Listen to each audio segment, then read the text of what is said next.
Ադրբեջանի արտգործնախարարության պաշտոնական ներկայացուցիչ Այհան Հաջիզադեն պնդում է, որ Հայաստանի սահմանադրության փոփոխության և Մինսկի խմբի լուծարման Բաքվի ներկայացրած պահանջները նոր չեն։ Հայաստանի արտգործնախարար Արարատ Միրզոյանի պնդումը, որ Ադրբեջանն իբրև թե նոր նախապայմաններ է առաջ քաշել խաղաղության պայմանագրի համաձայնությունից հետո, անհիմն են հայտարարել է Ադրբեջանի արտգործնախարարության խոսնակը։ Ադրբեջանական դիվանագիտական գերատեսչության ներկայացուցչի պնդմամբ, այդ պահանջները հայկական կողմին ներկայացվել են դեռ 2023 թվականի գարնանը Վաշինգտոնում կայացած բանակցությունների ժամանակ։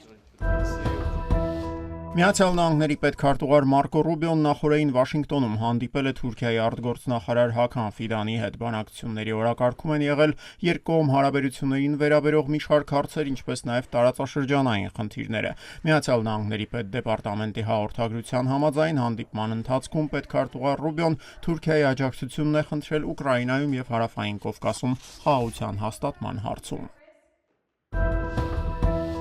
Վաշինգտոնի դատարանը երեկ երեկոյան ժամանակավորապես կասեցրել է Ազատություն ռադիոկայանի ֆինանսավորումը դադարեցնելու որոշումը, բավարարելով ռադիոկայանի պահանջն ընդդեմ Միացյալ Նահանգների գլոբալ մեդիայի գործակալության։ Դատարանի որոշմամբ մինչև գործի վերաբերյալ բուն լսումները, որոնք մեկնարկելու են առաջիկա շաբաթներին, գործակալությունը պետք է ձեռնպահ մնա Ազատ Եվրոպա Ազատություն ռադիոկայանի փակմանն ուղղված քայլերից։ Դատավոր Ռոյս Լամբերտը 10 էջանոց վճռում նշել է, որ այդ որոշման կիրառմամբ Ազատություն ռադիոկայանին կարող է անուղղելի վնաս հասցվել։